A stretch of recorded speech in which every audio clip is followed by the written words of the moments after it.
ఓం శాంతి. ఈరోజు మురళి యొక్క సారం ఉంది. బాబా ఏమన్నారంటే, ఈ ఆట సుఖ దుఃఖాల ఆట ఉంది. బాబా వస్తారే దుఃఖాన్ని హరించి సుఖం ఇవ్వడానికి. బాబా అన్నారనమాట, మిమ్మల్ని మీరే సంతృప్తిపరచుకోకండి. ఏమని అంటే, మేమైతే సంపూర్ణంగా అయిపోయాము అని. కానీ బాబా అంటారు, ఇలా అనుకున్నట్లయితే వాళ్ళవి చిలక పలుకులు అని అనడం జరుగుతుంది. బాబా అన్నారు, పిల్లలు ఎంతో పురుషార్థం చేసేది ఉంది కాబట్టి ఇప్పుడు పావనంగా అయ్యేందుకు మీరు పురుషార్థం చేయండి. మనం పురుషార్థం చేసినంత మాత్రాన మరి అయిపోతుందా? మన కోసం బాబా అంటారు, మళ్ళీ కొత్త ప్రపంచం కూడా కావాల్సి ఉంటుంది. కాబట్టి పిల్లల కోసం బాబా మొత్తం సృష్టిని పావనంగా చేస్తారు. ఒక్కరికైతే వెళ్ళలేం కదా, అందరూ కలిసి వెళ్లాల్సి ఉంటుంది. కాబట్టి రాజధాని స్థాపన జరుగుతోంది, అందరూ కలిసి వెళ్ళాలి, ఒంటరిగా అయితే వెళ్లేది లేదు అంటారు. పిల్లలు ఇప్పుడు సంపూర్ణ నిర్వికారిగా అవ్వాలి. కాబట్టి బాబా అంటారు, స్మృతి చేస్తూ ఉండాలి. జ్ఞానసాగరుడైతే ఒక్క బాబానే, వారు తప్పకుండా ఒక్కసారి మాత్రమే రావడం జరుగుతోంది. అయితే బాబా అర్థం చేయిస్తారేంటి అంటే, ఈ సంగమ యుగంలో మనము పురుషార్థం చేసి ఉన్నతంగా అవుతాము. అయితే బాబా అంటారు, స్మృతి చేయకపోతే పావనంగా అవ్వలేరు కదా. ఇంత ఉన్నతమైన తండ్రికి పిల్లలము కాబట్టి బాబా అంటారు, పురుషార్థం కూడా చేయాల్సి ఉంటుంది. మీరు ప్రశ్నిస్తారనమాట. అయితే కొందరు తికమక పడిపోతారు. దేవతలను పూజిస్తున్నారంటే తప్పకుండా దేవతా ధర్మానికి చెందిన వారే కదా. కానీ వారు అలా భావించరు కదా, బయటి వాళ్ళకి ఇది అర్థం కాదనమాట. ఇది కూడా డ్రామాలో ఫిక్స్ అయి ఉంది. బుద్ధిలో ఇప్పుడు జ్ఞానం అంతా ఉంది, పిల్లల బుద్ధిలో అయితే జ్ఞానం అంతా ఉంది. మొట్టమొదట్లో మనము సూర్యవంశీలుగా ఉండేవారం, మళ్ళీ తర్వాత మెల్లిగా కిందకు దిగుతూ వచ్చామన్నమాట. బాబా అంటారు, ఎప్పుడైతే స్వస్థితి మంచిగా ఉంటుందో అప్పుడు పరిస్థితులపైన విజయం పొందటం చాలా సహజమైపోతుంది. అందుకని బాబా అంటారు, పా అంటేనే శరీరము అంటేనే పరమైంది, అంటే వేరేదన్నమాట. స్వయం ఆత్మస్థితి అంటేనే స్వస్థితి. కాబట్టి బాబా అంటారు, ఇలా ఎప్పుడైతే స్వస్థితిని ఉన్నతంగా చేసుకుంటామో అప్పుడు విజయులుగా అవుతాము. మనలో పరివర్తన శక్తి ఉన్నట్లయితే వరద సంకల్పాల యొక్క ప్రవాహాన్ని, దాని యొక్క తీవ్రతను సమాప్తి చేయగలుగుతాం. అందుకని బాబా అంటారు, పరివర్తన శక్తి అనేది కావాలి అని చెప్పేసి. ఈరోజు 14వ తేదీ బాబా యొక్క సాకార మహావాక్యాలు ఉన్నాయి. 14 ఏప్రిల్ 2025. బాబా చెప్తున్నారు, మధురమైన పిల్లలు, ఇది సుఖ దుఃఖాల ఆట. దీని గురించి మీకు మాత్రమే తెలుసు. ఇందులో అరకల్పము సుఖము, అరకల్పము దుఃఖము ఉంటుంది. బాబా దుఃఖాలను హరించి సుఖాన్నిచ్చేందుకు వచ్చారు. చాలా మంది పిల్లలు ఏ విషయంలో తమను తాము సంతృప్తిపరుచుకొని తమకన్నీ తెలుసు అనుకుంటారు. జవాబు, కొందరు మేము సంపూర్ణమైపోయాము, పూర్తిగా తయారయ్యాము అని భావిస్తారు. అలా భావిస్తూ తమను తాము సంతృప్తిపరుచుకుంటూ ఉంటారు. ఇలా భావించడం కూడా చిలుకల అవ్వడమే. అంటే మేము సంపూర్ణంగా అయ్యాము అని భావించడం కూడా చిలుకలా అవ్వడమే. మధురమైన పిల్లలు, ఇంకా ఎంతో పురుషార్థం చేసేది ఉంది అని బాబా అంటారు. మీరు పావనంగా అయిపోతే మీ కొరకు ప్రపంచం కూడా పావనమైనదే కావాలి. ఇంకా రాజధాని స్థాపన జరగాలి. ఒక్కరు ఒంటరిగా వెళ్ళలేరు కదా. ఈరోజు పాట ఉంది, త్వమేవ మాతాచ్చ పిత, నీవే తల్లి తండ్రి గురువు దైవం అన్ని నీవే అని చెప్పేసి. ఓం శాంతి. ఇక్కడ పిల్లలకు తమ పరిచయం లభిస్తుంది. మనమందరము ఆత్మలమేనని బాబా కూడా అంటారు. మనమందరము మనుష్యులమే. పెద్దవారైనా చిన్నవారైనా, ప్రెసిడెంట్ లేక రాజు రాణి, అందరూ మనుషులే. అలాగే అందరూ ఆత్మలేనని, నేను ఆత్మలందరికీ తండ్రినని ఇప్పుడు బాబా తెలియజేస్తున్నారు. కావున నన్ను సర్వోన్నతుడైన పరంపిత పరమాత్మ అని అంటారు. ఆత్మలందరికీ అతడి తండ్రి అని పిల్లలకు తెలుసు. మనమందరము సోదరులం. మళ్ళీ బ్రహ్మ ద్వారా సోదరుల సంబంధం ఉంటుంది. ఆత్మలందరూ ఆత్మలే కదా. ఈ విషయం కూడా మీరు అర్థం చేసుకున్నారు. మనుషులకు ఇవన్నీ అర్థం కావు. ఇప్పుడు బాబా కూర్చొని మీకు ఈ విషయాలన్నిటినీ అర్థం చేయిస్తున్నారు. తండ్రిని గురించి ఎవ్వరికీ తెలియదు. హే భగవంతుడా, హే మాత పిత అని మనుషులు గాయనం చేస్తూ ఉంటారు. ఎందుకంటే ఉన్నతోన్నతమైన వాడు ఒక్కడే ఉండాలి కదా. అతడు అందరికీ తండ్రి, అందరికీ సుఖాన్నిచ్చేవాడు. సుఖము మరియు దుఃఖముల ఆటను గురించి కూడా మీకే తెలుసు. ఇప్పుడే దుఃఖము, ఇప్పుడే సుఖం అని మనుషులు భావిస్తుంటారే కానీ అర్ధకల్పం సుఖం, అర్ధకల్పం దుఃఖం ఉంటుందని భావించరు. సతో ప్రధానం, సతో రజో తమో ప్రధానంలో ఉన్నాయి కదా, అంటే 4 స్టేజ్లు ఉన్నాయి కదా. శాంతిధామంలో ఆత్మలైన మనము ఉంటాము. కావున అక్కడ అంతా స్వచ్ఛమైన బంగారమే. అక్కడ ఎవరిలోనూ మలినాలు ఉండవు. అందరిలో తమ తమ పాత్ర నిండి ఉన్న ఆత్మలన్నీ పవిత్రంగానే ఉంటాయి. అక్కడ అపవిత్ర ఆత్మలు ఉండలేవు. ఈ సమయంలో ఒక్క పవిత్ర ఆత్మ కూడా ఇక్కడ ఉండదు. బ్రాహ్మణ కులభూషణులైన మీరు కూడా ఇప్పుడు పవిత్రంగా అవుతున్నారు. మీరు కూడా స్వయాన్ని దేవతలుగా భావించలేరు. ఎందుకంటే వారు సంపూర్ణ నిర్వికారులు. మిమ్మల్ని సంపూర్ణ నిర్వికారులు అని అనరు. శంకరాచార్యుడైనా ఇంకెవరైనా సరే దేవతలను తప్ప ఇంకెవరిని సంపూర్ణ నిర్వికారి అనడానికి వీల్లేదు. ఈ విషయాలు కూడా మీరే ఇప్పుడు జ్ఞానసాగర్ నోటి ద్వారా వింటారు. జ్ఞానసాగరుడు ఒక్కసారి వస్తారని కూడా మీకు తెలుసు. మనుషులు పునర్జన్మలు తీసుకుని మళ్లీ వస్తారు. కొందరు జ్ఞానంను తీసుకొని వెళ్ళిపోతారు.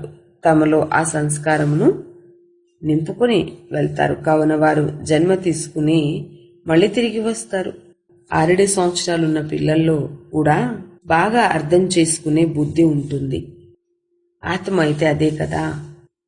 ఈ మాటలు వినగానే తనకు చాలా బాగా అనిపిస్తుంది.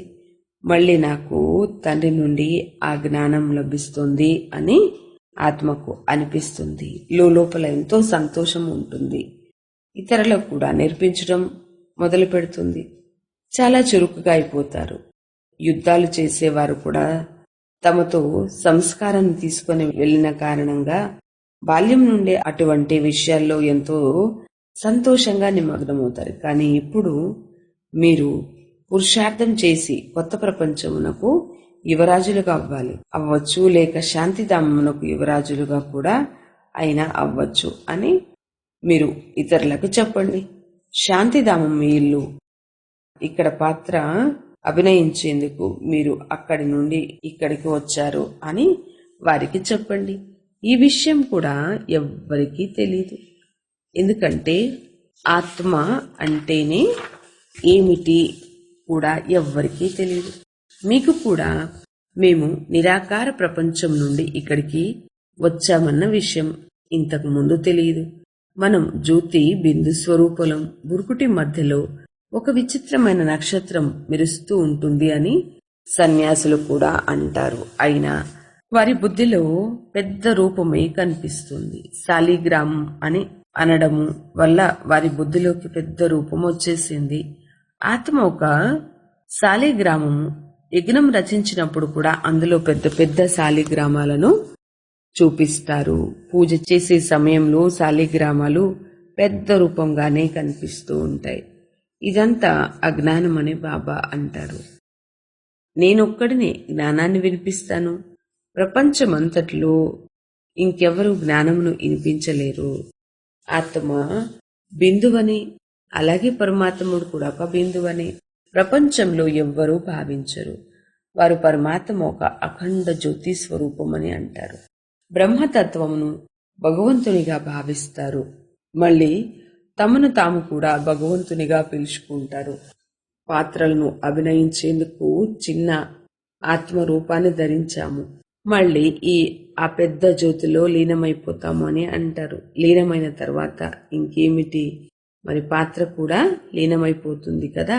ఇది ఎంత పెద్ద పొరపాటు. ఇప్పుడు బాబా వచ్చి క్షణంలో జీవన్ముక్తిని ఇస్తున్నారు. ఆ తర్వాత అర్ధకల్పం మెట్లు దిగుతూ జీవన్ బంధనంలోకి వస్తారు. ఆ తర్వాత మళ్ళీ బాబా వచ్చి జీవన్ముక్తులుగా తయారు చేస్తారు. కావుననే వారిని సర్వుల సద్గతిదాత అని అంటారు. కావున పతిత పావనుడైన తండ్రిని స్మృతి చేయాలి. బాబాయి పతిత పావనుడు. వారి స్మృతి ద్వారానే మీరు పావనంగా అవ్వగలుగుతారు. స్మృతి చేయకపోతే పావనంగా అవ్వలేరు. ఉన్నతోన్నతుడైన బాబా ఒక్కరే. కొంతమంది పిల్లలు మేము సంపూర్ణమైపోయాము, మేము పూర్తిగా తయారైపోయాము అని తమను తాము సంతృప్తి పరుచుకుంటూ ఉంటారు. ఇలా భావించడం కూడా చిలుకలా అవ్వడమే. మధురమైన పిల్లలు, ఇంకా ఎంతో పురుషార్థం చేయాల్సి ఉంది. మీరు పావనంగా అయిపోతే ఈ ప్రపంచం కూడా పావనంగా అయిపోతుంది అని బాబా తెలియజేస్తున్నారు. అక్కడికి ఒంటరిగా వెళ్ళలేరు కదా. త్వరగా నేను కర్మాతీతం అయిపోవాలి అని ఎవరు ఎంత పురుషార్థం చేసినా సరే ఒంటరిగా ఎవ్వరూ అక్కడికి వెళ్ళలేరు. ఇక్కడ రాజధాని స్థాపన జరుగుతోంది. విద్యార్థులు ఎవరైనా బాగా చదువుకుని తెలివైన వారిగా అయిపోయినా పరీక్షలు మాత్రం ఒకేసారి జరుగుతాయి కదా. పరీక్షలు త్వరగా జరగవు. ఇక్కడ కూడా అంతే. సమయము వచ్చినప్పుడే మీ చదువు రిజల్ట్ బయటపడుతుంది. ఎవరు ఎంత మంచి పురుషార్థం చేసినా సరే నేను పూర్తిగా తయారైపోయాను అని అనలేరు. 16 కళల సంపూర్ణంగా ఇప్పుడు ఏ ఆత్మ తయారు కాజాలదు. చాలా పురుషార్థం చేయాల్సి ఉంటుంది. నేను సంపూర్ణమైపోయాను. మీ హృదయాన్ని మీరు ప్రశ్నించుకోండి. సంపూర్ణంగా అయిపోయానా అని మీ హృదయాన్ని మీరు ప్రశ్నించుకోండి. అంతిమ సమయంలోనే సంపూర్ణం అవ్వాల్సి ఉంటుంది. చిలుకలా అవ్వకండి. ఇక్కడ మొత్తం రాజధాని స్థాపన జరుగుతోంది. ఇది సమయం మాత్రమే ఉంది అని భావించండి. కొద్ది సమయం మాత్రమే మిగిలి ఉంది అని భావించండి. ముసలాలు అంటే మిజైల్స్ కూడా వెలువడుతున్నాయి. వీటిని తయారు చేయడంలో కూడా ప్రారంభంలో కొంత సమయం పడుతుంది. కానీ అభ్యాసం అయిపోయిన తర్వాత వెంటనే తయారు చేస్తూ ఉంటారు. ఇవి కూడా డ్రామాలు రచించబడి ఉన్నాయి.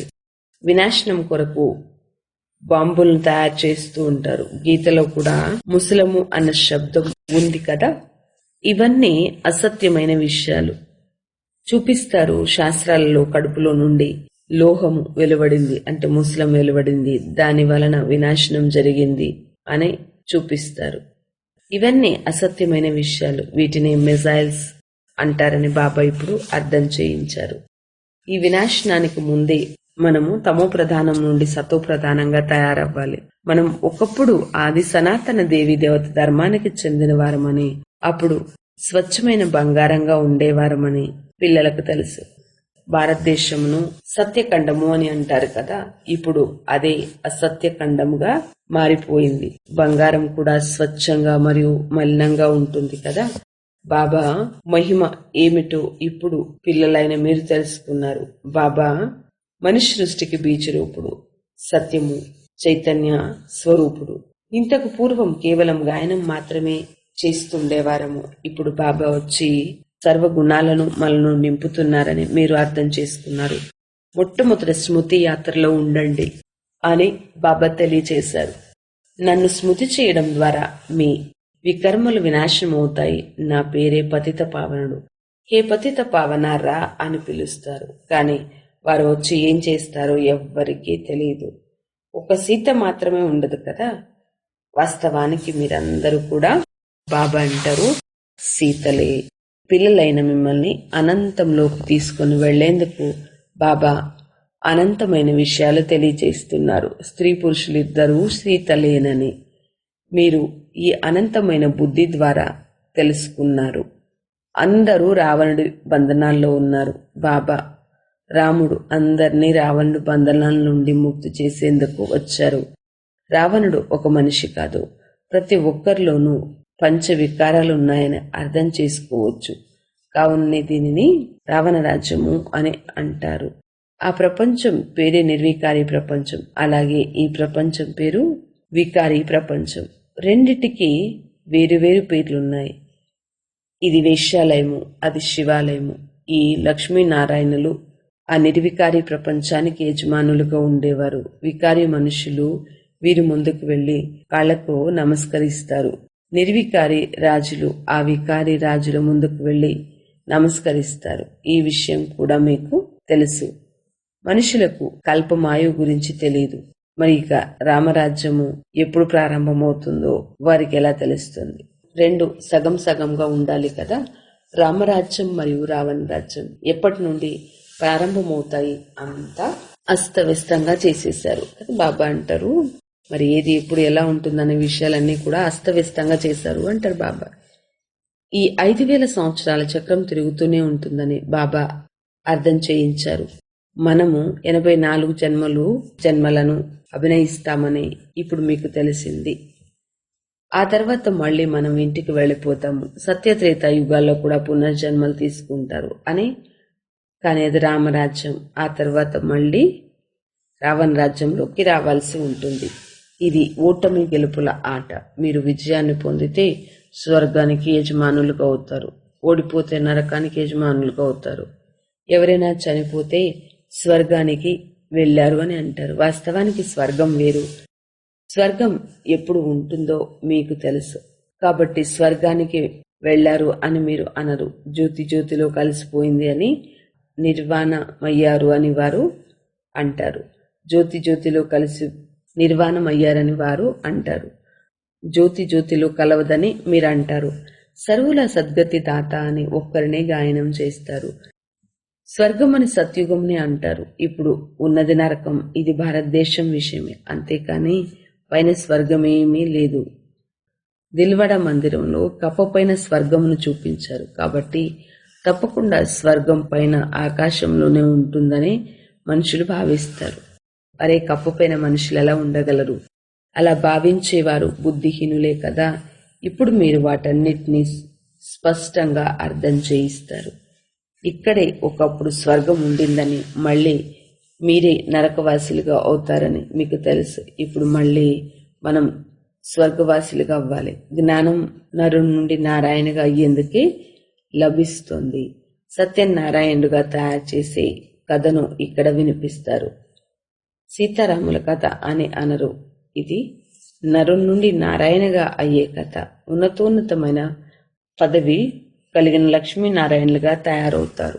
సీతారాములకు 2 కళలు తగ్గిపోతాయి. ఉన్నత పదవిని పొందేందుకే పురుషార్థం చేయడం జరుగుతుంది. కానీ అంత పురుషార్థం చేయకపోతే వెళ్లి చంద్రవంశంలో జన్మ తీసుకుంటారు. భారతవాసీయులు పతితంగా అయితే తమ ధర్మమును మర్చిపోతారు. క్రిస్టియన్లు కూడా సతో నుండి తమో ప్రధానులుగా అవుతారు. అయినా వారు క్రిస్టియన్ సాంప్రదాయాలే కదా. ఆది సనాతన దేవీ దేవత సాంప్రదాయం కలవారు తమ ధర్మంను మరచి తమను తాము హిందువులుగా పిలువబడుతున్నారు.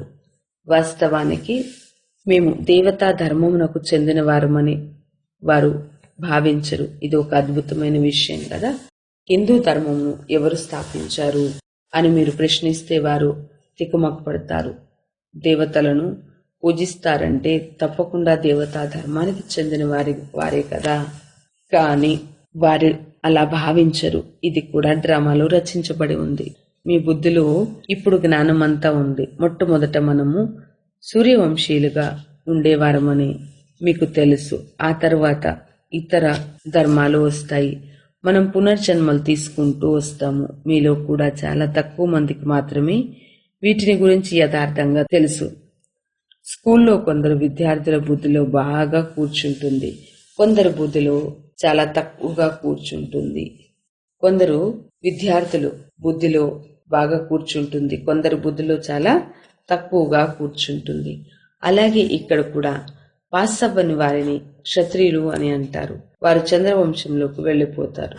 దాంతో 2 కళలు తగ్గిపోతాయి కదా. అటువంటి వారు సంపూర్ణంగా అవ్వలేరు. మీ బుద్ధిలో ఇప్పుడు అనంతమైన చరిత్ర మరియు భూగోళం ఉంది. ఆ స్కూల్లో అద్దు విషయాల్లోని చరిత్ర భూగోళంను అర్థం చేయిస్తారు. దాని గురించి చదువుకుంటారు. అక్కడి వారికి మూలవతనము మరియు సూక్ష్మవతనము గురించి ఏమాత్రము తెలియదు. ఈ విషయాలు సాధు సన్యాసులు మొదలైన వారి బుద్ధిలో కూడా లేవు.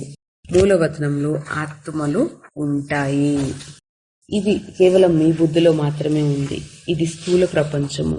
మీ బుద్ధిలో మొత్తం జ్ఞానం అంతా ఉంది. ఇక్కడ స్వదర్శన్ చక్రధారి సైన్యం కూర్చుని ఉంది. ఈ సైన్యము తండ్రిని మరియు చక్రమును స్మృతి చేస్తుంది. మీ బుద్ధిలో జ్ఞానం ఉంది, మీ వద్ద మారణాయుధాలేవీ లేవు. జ్ఞానం ద్వారా స్వదర్శనము జరుగుతోంది. బాబా రచయిత మరియు రచన ఆది మధ్యాంత జ్ఞానాన్ని తెలియజేస్తున్నారు. ఇక రచయితను స్మృతి చేయడం ద్వారా మీ వికర్మలు వినాశనమైపోతాయని బాబా పిల్లలకు ఆజ్ఞాపిస్తున్నారు. ఎవరు ఎంతగా స్వదర్శన చక్రధారులుగా ఇతరులను తయారు చేస్తారో, ఎవరు ఎంతగా సేవ చేస్తారో వారు అంత ఉన్నతమైన పదవిని పొందుతారు. ఇది సామాన్యమైన విషయం. గీతలో కృష్ణుడి పేరును వ్రాయడం ద్వారానే తండ్రిని మరిచిపోయారు. కృష్ణుణ్ణి భగవంతుడు అని అనడానికి వీల్లేదు. అతడిని తండ్రి అని ఎవ్వరూ అనరు. వారసత్వం కేవలం తండ్రి నుండి లభిస్తుంది. పతిత పావనుడు అనే ఒక తండ్రిని పిలుస్తారు. వారు వచ్చినప్పుడే మనం తిరిగి శాంతిధామానికి వెళ్ళగలుగుతాము. మనుషులు ముక్తి కొరకు ఎంత కష్టపడుతూ ఉంటారు, కానీ మీరు ఎంత సహజంగా అర్థం చేయిస్తారు. పతిత పావనుడు పరమాత్మయే కదా. మరి మీరు గంగా నదిలో స్నానాలు ఎందుకు చేస్తారు? కొందరు గంగా నది తీరం వద్దకు వెళ్లి అక్కడే చనిపోవాలి అని కూర్చుంటారు. బెంగాలీ వారు కూడా ఎవరైనా చనిపోయే స్థితిలోకి వచ్చినప్పుడు నదిలోకి తీసుకుని వెళ్లి హరి హరి అని అంటారు. ఆ తర్వాత అతడు ముక్తిని పొందుతారని భావిస్తారు. ఆత్మ నదిలో శరీరం వదిలేస్తుందే కానీ పవిత్రంగా అయితే కాదు. ఆత్మను పవిత్రంగా చేసేది ఒక్క తండ్రి మాత్రమే.